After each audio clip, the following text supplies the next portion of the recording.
క్రైస్తవులు. సృష్టి రెండవ దినాన దేవుడు ఆకాశమును సృష్టించాడని రాయబడినది.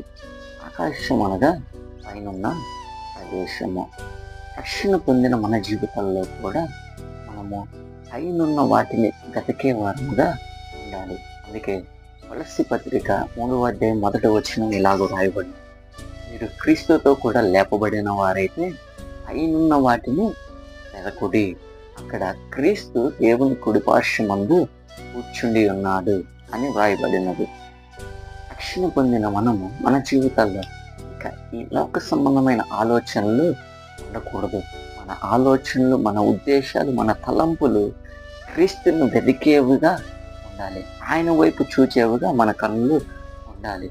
ఇక ఈ లోకముతోటి మనకు సంబంధము లేదు. కాబట్టి రక్షణ పొందిన నీవు పైనున్న వాటిని వెతికేవాడేవుగా బ్రతుకు.